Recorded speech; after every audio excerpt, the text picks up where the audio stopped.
നിങ്ങളുടെ favourite shows ഇനി ഒരിക്കലും മിസ്സാവില്ല. ഇപ്പോൾ C5 കാണും നിങ്ങളുടെ ഫേവറേറ്റ് ഷോ തികച്ചും സൗജന്യമായി. അവൾ ഇപ്പോ ഒരു കള്ളം പറഞ്ഞത് അവനെ രക്ഷിക്കാനൊന്നും അല്ല.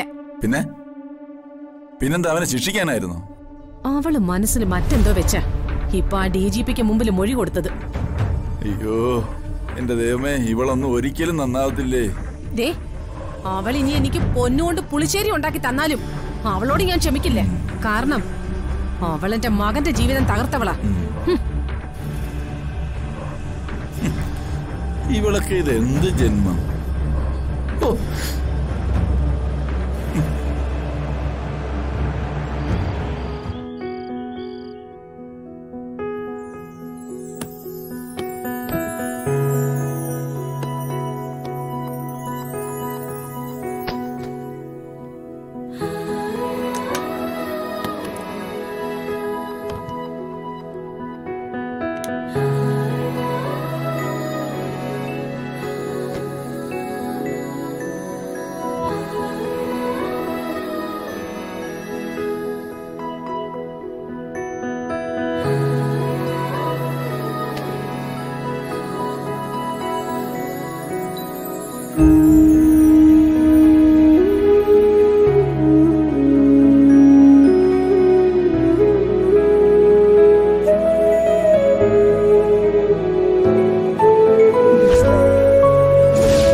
അല്ല, ഞാനിത് ദേവിയുടെ ബർത്ത്ഡേക്ക് ഗിഫ്റ്റായിട്ട് വാങ്ങിച്ച സാരിയല്ലേ?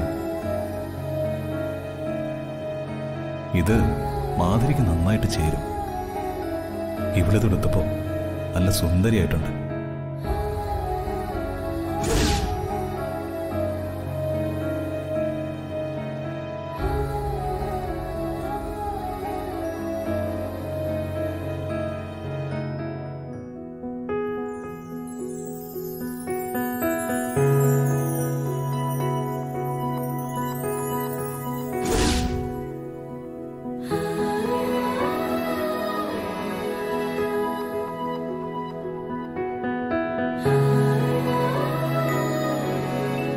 ദേവി, ഈ സാരി അതാണെന്ന് ഓർമ്മയുണ്ടോ?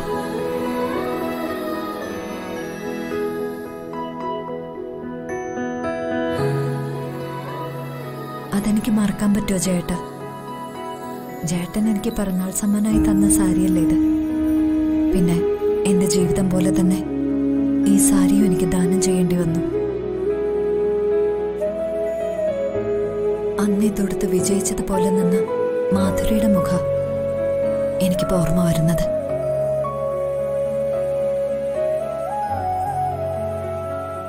എന്റെ മനസ്സിൽ അന്നും ഇന്നും തെളിഞ്ഞു നിൽക്കുന്ന മുഖം മാധുരിയുടേതല്ല. നിസ്സഹായത ഉള്ളിലൊതുക്കി നിന്ന എന്റെ ദേവിയുടെ മുഖം, വേദനകളെല്ലാം ഉള്ളിലടക്കി പിടിക്കുന്ന എന്റെ ദേവിയുടെ മുഖം. പക്ഷേ അതിനിത്ര ഗൗരവം ഉണ്ടായിരുന്നെന്ന് അന്നെനിക്ക് വായിച്ചെടുക്കാൻ കഴിഞ്ഞില്ല. ചേട്ടന് വായിച്ചെടുക്കാൻ കഴിയാതെ പോയത് അതൊന്നും ആയിരുന്നില്ല, എന്റെ ഉള്ളിലെ സ്നേഹമായിരുന്നു.